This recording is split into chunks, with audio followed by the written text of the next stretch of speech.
Hello and welcome back to my YouTube channel, where today we're going to talk about the themes in Wieland, Brown's novel that we have been talking about this year. Um, One of the things you have to remember is the claustrophobic element of this novel. The cast of characters very small.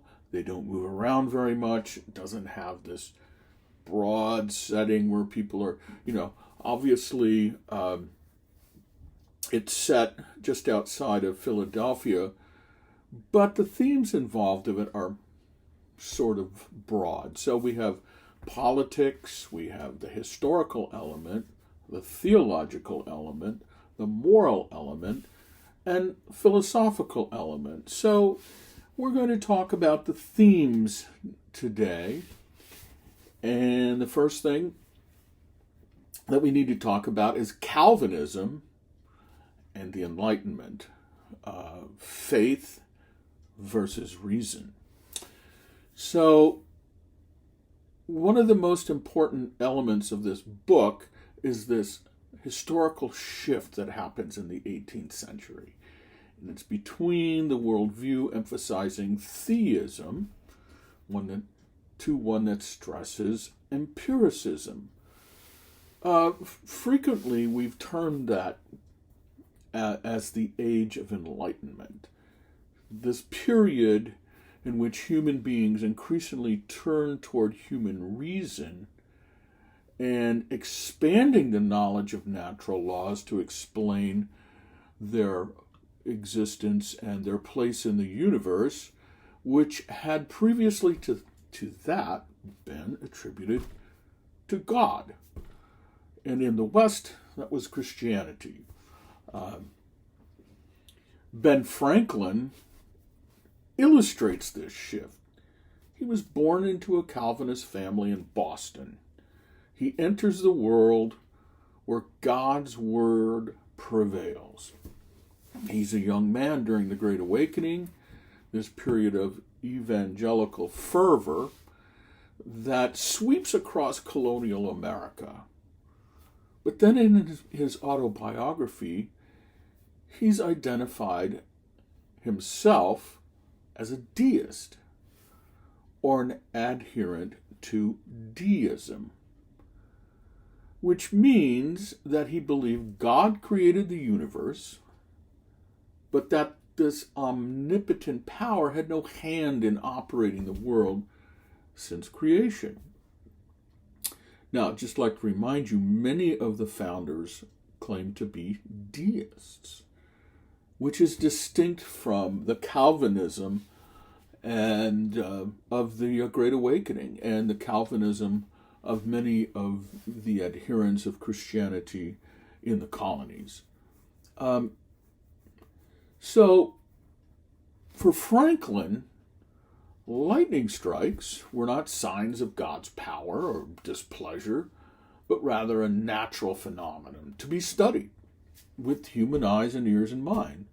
And of course, Franklin was a prominent natural philosopher and an experimenter, famous during his lifetime for discovering that lightning is electricity. And your guide gives you a Benjamin West painting.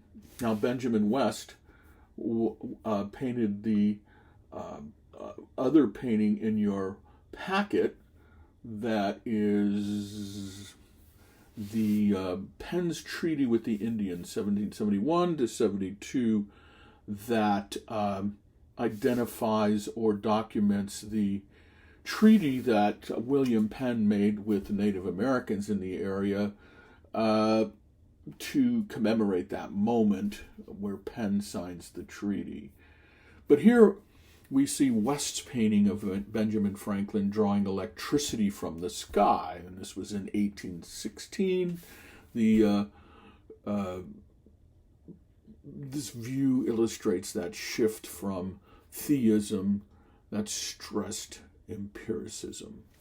So know that painting, take a look at it, And it's an interesting painting in itself. Of course, the Benjamin West painting of Penn's Treaty is the actual painting that you need to know in detail for the art portion here. All right, so going back to Franklin here, he is illustrative of that shift from the theism to deism, or to empiricism, not to deism, to empiricism. So, many of the colonies in North America had been settled for religious motivations. One core premise of the new government was that people would be sovereign. Power would not be held by God. An established church or a religious figure or a monarch, no. They had escaped that in Europe, and they didn't want their new country to be ruled by those forces. So Whelan illustrates this transitional period, the shift to the Age of Enlightenment. And the original subtitle of the novel is called The Transformation. So Clara tells us that her father was part of an evangelical movement of the early 19th century, the Camisards, a French Protestant sect. The novel describes that sect as being rigorous in devotional requirements, and the duty to extend itself to looks and gestures and phrases, all speech and all of his behavior is proscribed by the sect. So Clara's father travels to North America as a part of this global evangelical movement, intending to convert non-Christians in the Americas, but extending that also to Africa and Asia. Her family life was thus, her father's family life was devoted to God. And when her father believes that he fails in his duty, his life becomes miserable. He dies when his body bursts into flames, the Gothic element, and because there's no clear natural explanation for how that happens, the novel implies that it's the punishment of God. So certainly the older Whelan dies believing that he has failed God. So because there's no scientific explanation for what has happened to him, so we have this established mysterious death of the father overshadowing or shadowing much of the novel, and setting up this conflict between Calvinism and empiricism. So in Whelan, Pleyel is the exemplifier of this creed. He is confirmed in his faith. He lives his life in a secular fashion, having been instructed in all branches of knowledge, but yet he still has a religious standard. He is somewhat different than Clara, as she speaks out on. It's just, quote, was much conversant with the history of religious opinions. So there is this obvious resemblance between him and his father. This, quote, moral necessity and Calvinist inspiration, which props up her brother. By contrast, Pleyel is the champion of intellectual liberty and rejects all of this Calvinistic philosophy. Now, given that Wieland ultimately murders his family, because he believes God commands it, we might be led to believe that Brown is making an argument against this religious zealotry. In other words, we could interpret that this is a cautionary tale about relying too much on faith. Wieland's wrong to believe that he hears God's voice, and he is wrong to imagine that he is like Abraham from the Bible, commanded to sacrifice his family to prove his devotion to God.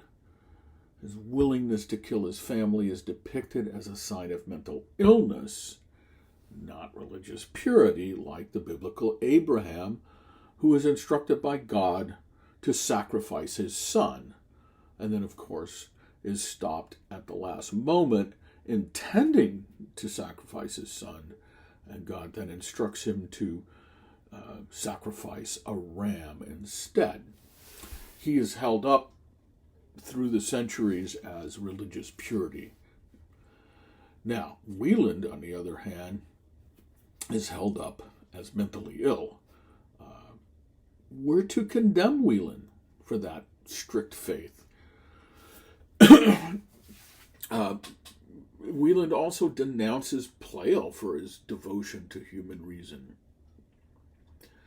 So, but Pleyel doesn't kill anyone, and he makes bad moral decisions, though, based on voices when he determines that Clara is adulterous, and that is morally contemptible. He doesn't believe her when she pleads with him that this is not the case. So, both men are confident in their doctrines, Wieland to theism, and Pleyel to empiricism. They take their actions that can harm Clara. Wieland tries to kill her. Pleyel judges her as morally fallen, and therefore socially dead to him. For her part, Clara's a little bit willing to forgive both of them. When she thinks about Pleyel's moral castigation of her, she is incensed that she believes something he heard, thinks he hears, instead of believing what he should have known about her character from their long friendship. She says, I can't pardon thee, Pleyel. On the other hand, she's quick to forgive and excuse Wieland.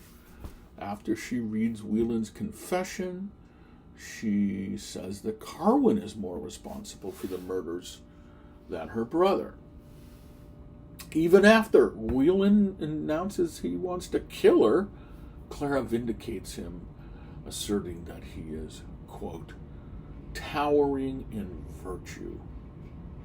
Now, this response is important because elsewhere she is depicted as being like Pleyel.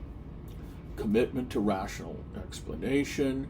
She doesn't believe the, quote, apparitions and enchantments, but she believes her brother asking, quote, was I not likewise transformed from rational and human into a creature of nameless and fearful attributes? By suggesting that both Wieland and the rational Clara are susceptible to the dangers in the face of mysteries that cannot be explained, the novel describes the dangers of having too much confidence in either faith or reason.